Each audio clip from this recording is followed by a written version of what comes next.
Perkenalkan, saya Bagus Rio Septiadi, peserta Latsar CPNS 2022 dari Pemerintah Kabupaten Ciamis, golongan 3, Angkatan 4, Kelompok 4, NDH 03.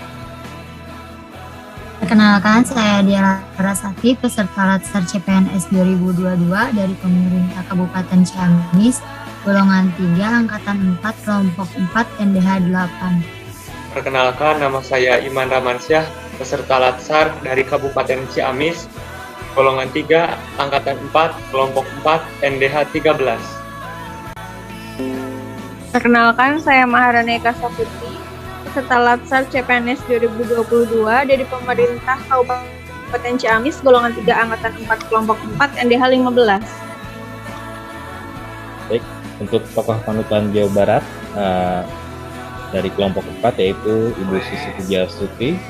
Beliau berasal dari Kabupaten Pangandaran, Jawa Barat, adalah mantan Menteri Kelautan dan Perikanan yang merupakan juga pengusaha, pemilik dan presiden direktur PT ASI Pujiastuti Marine Product, di mana perusahaan tersebut melakukan eksportir hasil-hasil perikanan, dan PT ASI Pujiastuti Aviation yang merupakan perusahaan penerbangan Susi Air dari Jawa Barat. Selanjutnya untuk core values dari berakhlak, yaitu berorientasi pelayanan, di mana panduan perilakunya pertama yaitu memahami dan memenuhi kebutuhan masyarakat, ramah, cekatan, solutif dan dapat diandalkan, serta melakukan perbaikan tiada henti. Saat menjabat tugas sebagai menteri, beliau selalu menyempatkan untuk berdiskusi dengan nelayan atau berbagai pihak saat kunjungan ke daerah. Ini terlihat dari berita-berita di media saat beliau berkunjung ke daerah. Mendengarkan aspirasi langsung serta kebutuhan masyarakat menjadi cara beliau untuk dapat membuat program kerja di kementeriannya saat itu. Lalu selanjutnya, akuntabel. Panduan perilakunya melaksanakan tugas dengan jujur, bertanggung jawab, cermat, disiplin, dan berintegrasi tinggi. Menggunakan kekayaan dan barang milik negara secara bertanggung jawab, efektif, dan efisien. Tidak menyalahgunakan kewenangan jabatan. Namanya selalu dikaitkan dengan kata tenggelamkan, yang mengacu kepada hukuman penenggelaman kapal-kapal asing ilegal di perairan Indonesia. Upaya beliau dilakukan dengan berkoordinasi dengan berbagai pihak termasuk Angkatan Laut agar upaya tersebut efektif dan efisien. Penelitian yang diterbitkan di Jurnal Nature menunjukkan bahwa kebijakan agresi beliau terhadap penangkapan ikan ilegal telah mengurangi upaya tangkap sebesar 25% dan berpotensi menambah jumlah tangkapan nasional sebesar 14% dan keuntungan sebesar 12%. Beliau menyatakan bahwa langkah penenggelaman kapal tersebut telah sesuai dengan undang-undang serta dampaknya terasa dengan meningkatnya produktivitas perikanan. Beliau enggan menggunakan metode lelang kapal karena berpotensi dibeli kembali oleh pencuri ikan dengan harga murah. Tindakan beliau akuntabel, hasil dari langkahnya sebagai menteri menghasilkan data pencapaian yang progresif. Core values selanjutnya yaitu terkait kompeten, di mana panduan perilakunya meliputi pertama meningkatkan kompetensi diri untuk menjawab tantangan yang selalu berubah, dua membantu orang lain belajar, dan terakhir melaksanakan tugas dengan kualitas terbaik. Beliau berpengalaman dalam bisnis hasil laut sehingga mengeluarkan kebijakan untuk melarang ekspor benih lobster, kepiting, dan rajungan. Hal ini beralasan karena akan membuat kerusakan ekologi karena permintaan dari luar negeri yang sangat tinggi, menyebabkan eksploitasi besar-besaran. Selain itu, ekspor benih lobster juga hanya akan menguntungkan petambak negara lain karena harganya sangat tinggi saat dewasa. Hal ini bertujuan agar Indonesia dapat mengekspor lobster dewasa yang lebih mahal dan menguntungkan, sehingga komoditas yang diekspor memiliki nilai tambah. Beliau juga pernah mendapat banyak penghargaan, diantaranya pelopor ekspor ikan laut dari Gubernur Jawa Barat tahun 2005, Young Entrepreneur of the Year dari Ernst & Young Indonesia, Special Achievement Award 2019 dari Anugerah Times Indonesia, Bintang Mahaputra Adi Pradana tahun 11 November 2020, Outstanding Minister dari Business Indonesia Award tahun 2019, The Most Phenomenal Minister dari Anugerah Indonesia Maju 2018-2019, 100 tokoh pemikir terbaik dunia versi majalah Foreign Policy tahun 2019, Anugerah KASN 2018 untuk kategori kepatuhan dan kualitas tata kelola seleksi terbuka pengisian jabatan pimpinan tinggi tahun 2018.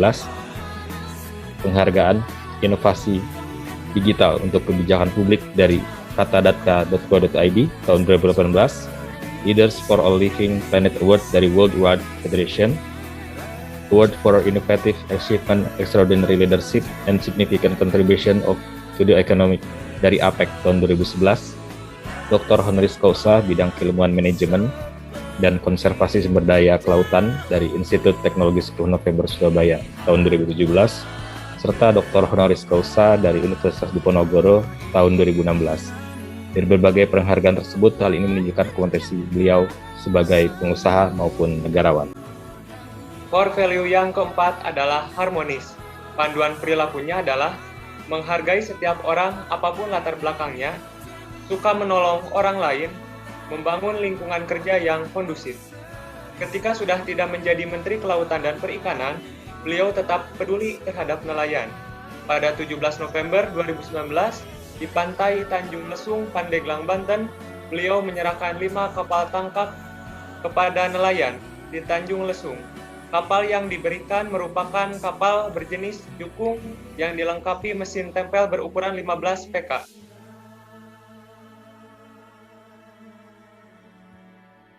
Core value yang selanjutnya adalah loyal. Memegang teguh ideologi Pancasila, Undang-Undang Dasar 1945, setia pada NKRI, serta pemerintahan yang sah. Menjaga nama baik sesama ASN, pimpinan, instansi, dan negara. Menjaga rahasia jabatan dan negara. Loyalitas beliau terhadap NKRI ditunjukkan dengan memberantas illegal fishing, dengan tidak segan-segan memerintahkan penenggelaman kapal asing pencuri ikan. Dalam rentang waktu November 2014 hingga Agustus 2018, sebanyak 488 kapal pencuri ikan ditenggelamkan. Selama 2 tahun kebijakan tersebut, stok ikan di Indonesia bertambah 5,4 juta ton atau sekitar 76%. Pada tahun 2018, stok ikan mencapai 13,1 juta ton, lebih tinggi dari tahun 2015 yang hanya sebanyak 7,3 juta ton. Kebijakan tegas dalam memerangi pencurian ikan oleh beliau juga berdampak pada meningkatnya ekspor ikan Indonesia. Selanjutnya, core value adaptif. Panduan perilakunya cepat menyesuaikan diri menghadapi perubahan, terus berinovasi dan mengembangkan kreativitas, dan bertindak proaktif. Beliau pun adaptif dalam mengikuti perkembangan teknologi dan media sosial. Beliau memiliki dan aktif di medsos Twitter, Instagram, YouTube.